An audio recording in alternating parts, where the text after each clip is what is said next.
এখন বক্তব্য রাখবেন অন্তর্বর্তী সরকারের মাননীয় প্রধান উপদেষ্টা ডক্টর মোহাম্মদ ইউনূস।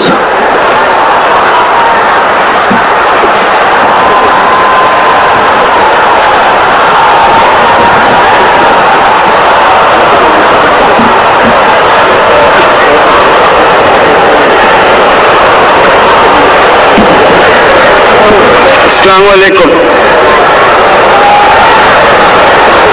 লক্ষ লক্ষ লোক আজকে এখানে হাজির হয়েছে, পথে ঢেউয়ের মতো লোক আসছে। সারা বাংলাদেশ জুড়ে কোটি কোটি মানুষ আজকে এই মুহূর্তের জন্য অপেক্ষা করছে। তারা তাকিয়ে আছে হাজির কথা শোনার জন্য। আজকে বিদেশে যারা আছে বাংলাদেশি, এই মুহূর্তে তারাও হাদির কথা জানতে চায়। প্রিয় ওসমান হাদি, তোমাকে আমরা বিদায় দিতে আসি নাই এখানে। তুমি আমাদের বুকের ভেতরে আছো এবং চিরদিন বাংলাদেশ যতদিন আছে তুমি সকল বাংলাদেশির বুকের মধ্যে থাকবে। এটা কেউ সরাতে পারবে না। আমরা আজকে তোমাকে প্রিয় হাদি বিদায় দিতে আসিনি। আমরা তোমার কাছে আমরা ওয়াদা করতে এসেছি।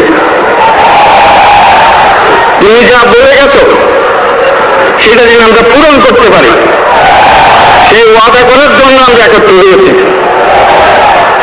সেই ওয়াদা শুধু আমরা নয়, পুরুষানুক্রমে বাংলাদেশের সব মানুষ পূরণ করবে। সেই ওয়াদা করার জন্যই আমরা তোমার কাছে আজকে এসেছি, সবাই মিলে যে যেখানে আছি।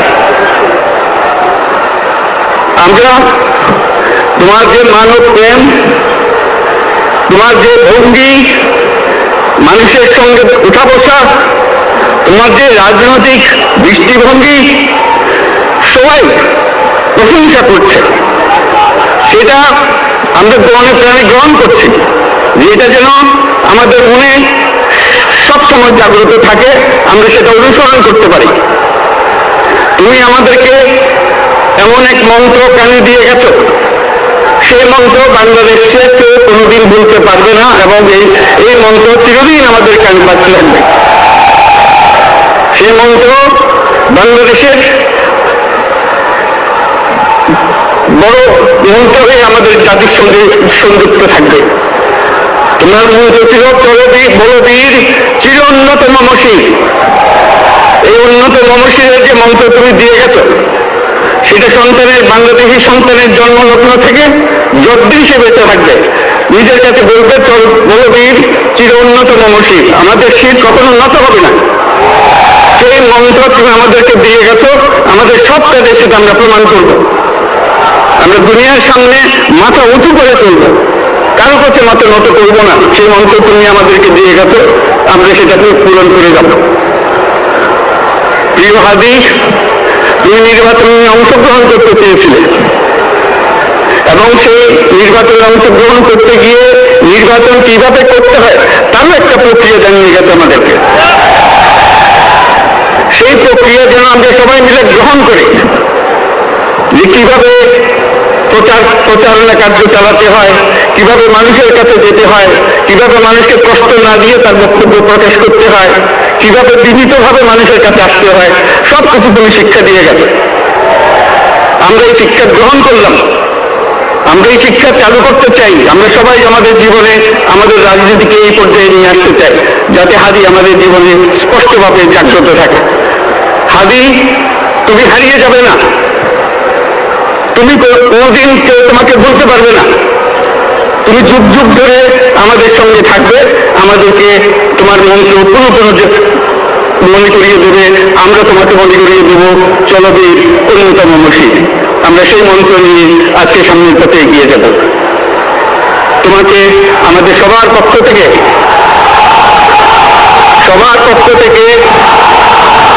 তোমার সঙ্গে ওয়াদা করলাম,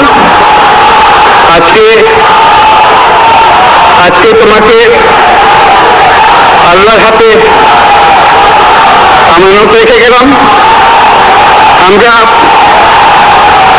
সবসময় তোমার কথা স্মরণ রেখে জাতির অগ্রগতির পথে চলতে থাকবো। ধন্যবাদ সবাইকে।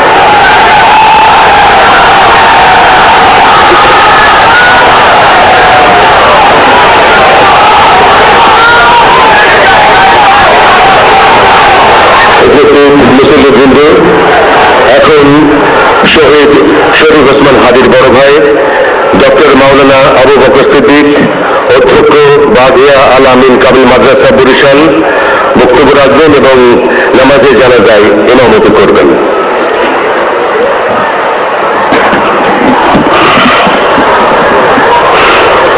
السلام عليكم ورحمة الله وبركاته. نحمده ونصلي على رسوله الكريم، أما بعد فأعوذ بالله من الشيطان الرجيم. بسم الله الرحمن الرحيم.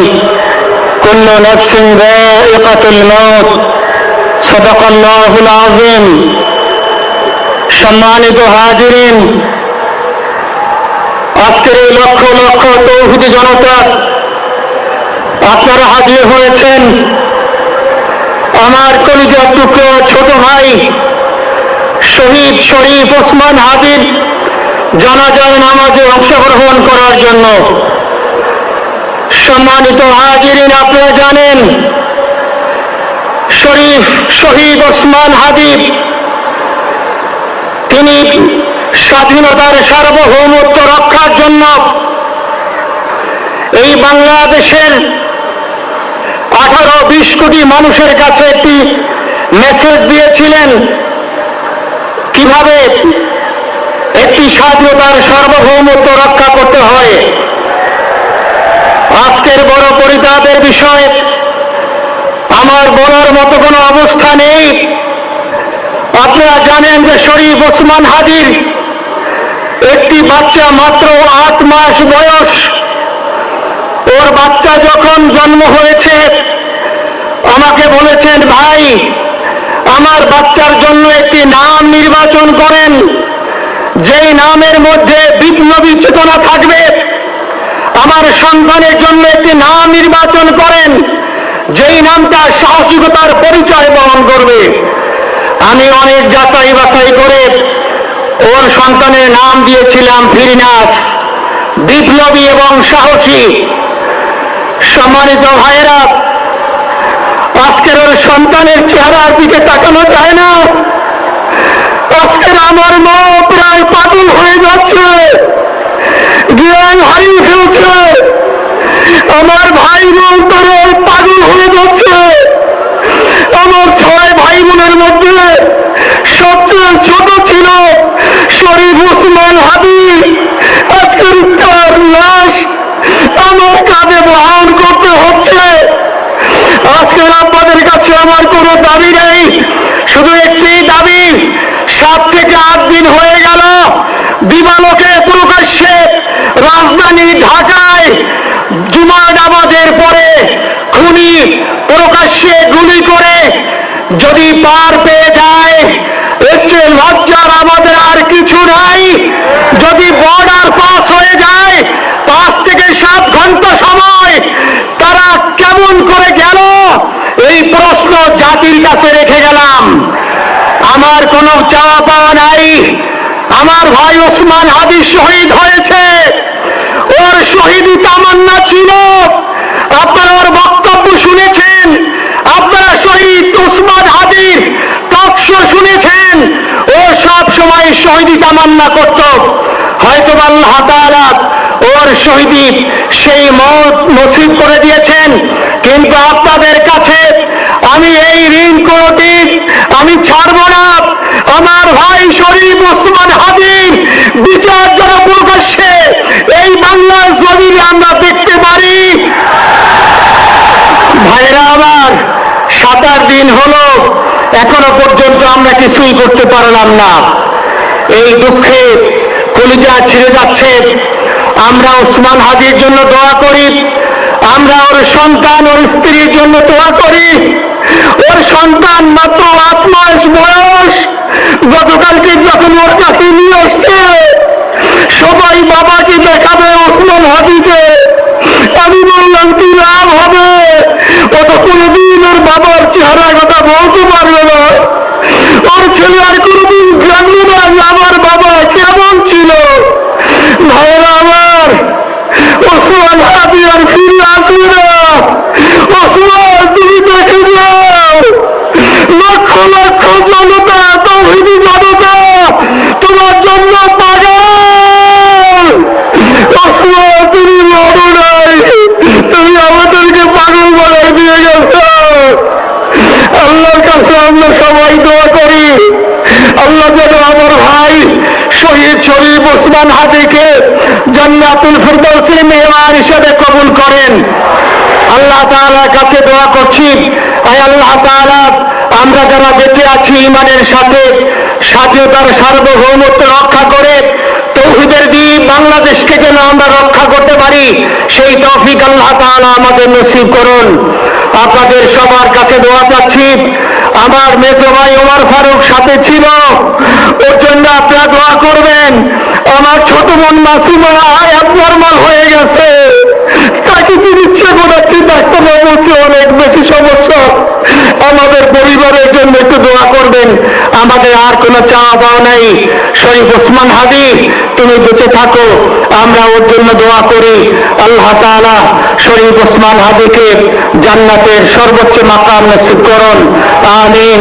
আসসালামু আলাইকুম ওয়া রাহমাতুল্লাহি ওয়া বারাকাতুহু। জানাজার নামাজ শুরু হইতেছে, 4 তাকবীরের ফরজে কিফায়া জানাজার নামাজ আমরা আদায় করব।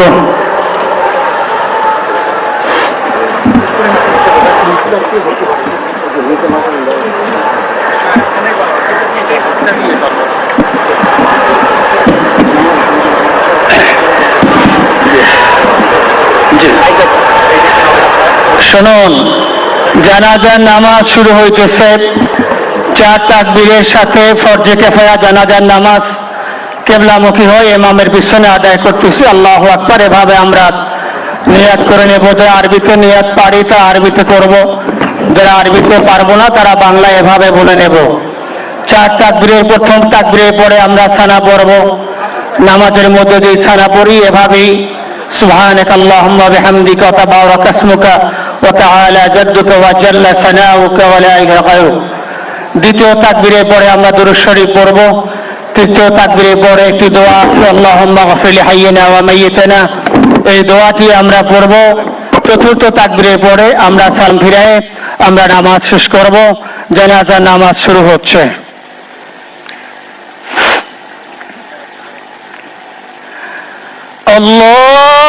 আল্লাহু আকবার।